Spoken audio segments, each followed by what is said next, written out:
غموں کی بھیڑ میں رستہ بنا کر چلتا ہوں، مولا علی کا نوکر ہوں، سر اٹھا کر چلتا ہوں۔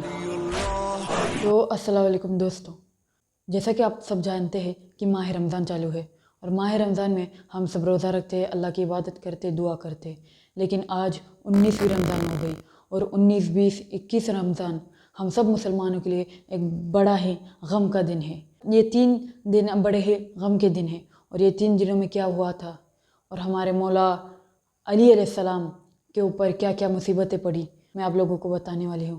تو اس سے پہلے کہ میں شروع کروں کہ 19 رمضان کو کیا ہوا تھا، میں مولا علی علیہ السلام کے کردار کے بارے میں بتانا چاہوں گی۔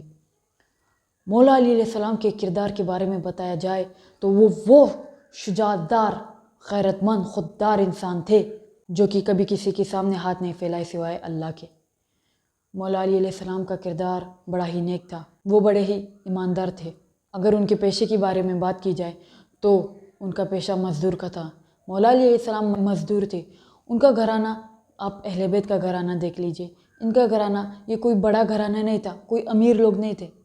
ہمارے طرح، آپ لوگوں کی طرح مولا علی علیہ السلام غریب تھے اور ان کا گھر آج بھی موجود ہے۔ تو مولا علی علیہ السلام کا کردار بڑا ہی نیک تھا، وہ بڑے ہی رحم دل تھے۔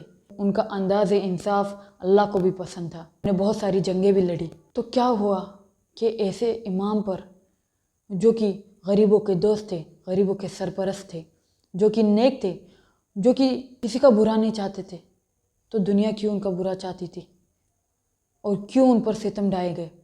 تو آج جان لیتے ہیں۔ 18ویں رمضان کی رات کو افطاری کی ان کی لاڈلی بیٹی بی بی ام کلثوم کے گھر میں۔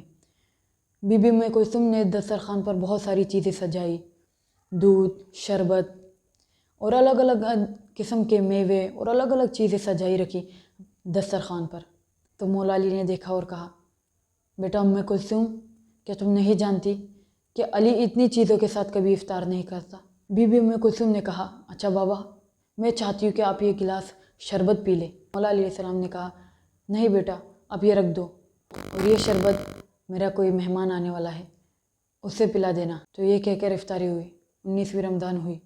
رات کو مولا علی اپنے صحابی کے ساتھ آئے اور اپنے صحابی کو کہنے لگے، یہ جو دیکھ رہے ہو نا، یہ انہوں نے ابن ملجم کی طرف ہاتھ بڑھا کر کہا کہ یہ جو دیکھ رہے ہو نا، یہ مجھے قتل کرنے والا ہے، یہ مجھے ضربت مارنے والا ہے۔ تو ان کے صحابی پریشان ہوئے اور کہا، مولا، جب یہ آپ کو ضربت مارنے ہی والا ہے تو آپ جا کے کیوں اس کا سر قتل نہیں کر دیتے؟ تو مولا نے فرمایا کہ ہم اسلام کے چاہنے والے ہیں اور جب تک کوئی گناہ نہیں کرتا تب تک ہم اسے سزا نہیں دے سکتے۔ سحری ہوئی اور مولا علیہ السلام نے دیکھا کہ ابن ملجم سویا ہوا ہے، الٹا پڑا ہوا ہے۔ مولا نے لات ماری اور کہا، اٹھ، نماز پڑھ، نماز کا ٹائم ہو رہا ہے۔ جب مولا علیہ السلام اپنے گھر سے نکلے تو مولا علیہ السلام نے بدخ پال رکھے تھے، تو ان بدخوں نے مولا علیہ السلام کا ابا پکڑ لیا اور انہیں جانے نہیں دے رہے تھے اور زور زور سے چلا رہے تھے، مانو وہ کہہ رہے ہو کہ مولا آپ نہ جائیے، مولا رک جائیے، مولا آپ نہ جائیے، شاید کوئی بڑی قضا آ رہی ہے۔ پر مولا نہیں رکے۔ مولا نے کہا، مجھے جانا ہو گیا بدخو۔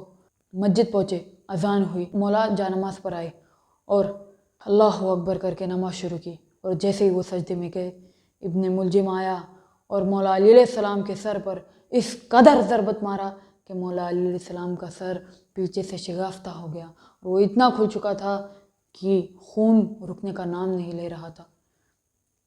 تو جیسے ہی مسلمانوں نے دیکھا، اس ابن ملجم کو مسلمانوں نے باندھ لیا اور کہا کہ یہ کیا ہے، یہ کیا کر دیا تو نے ہمارے مولا کے ساتھ؟ مولا حسن اور مولا حسین، مولا علی کے بیٹے آئے اور انہوں نے اپنے بابا کو سنبھالا۔ جیسے کہ نماز ادھوری رہ گئی تھی، مولا حسن نے وہ نماز پوری کی۔ مسلمانوں نے ابن ملجم کو پکڑا اور کہا کہ اب اسے مار دیتے ہیں، لیکن مولا نے اس حالت میں بھی کہا کہ نہیں، اسے مارنا نہیں، بلکہ جو شربت میں نے رکھا تھا میری بیٹی کے گھر پہ، وہ شربت لے آؤ، جلدی جاؤ عباس، جلدی جاؤ اور وہ شربت لے آؤ اور اسے پلاؤ، اسے مارنا نہیں، تاکہ یہ بھی تو جانے کہ علی کون ہے۔ جب ضربت چلائی گئی تھی تو تلوار کے اوپر زہر تھا، وہ تلوار زہر سے سنا ہوا تھا اور وہ زہر بھی ایسا، یہ کہا جاتا ہے کہ کوفے کے پانی میں اگر وہ زہر ڈال دیا جاتا اور کوفے والے اگر اس کا ایک بھی قطرہ پی لیتے تو کوئی نہیں بچتا، سب لوگ جگہ پہ مر جاتے۔ پر مولا علی علیہ السلام کی شجاعت اور طاقت دیکھیے، 2 دن تک مولا علی علیہ السلام نے وہ سہا اور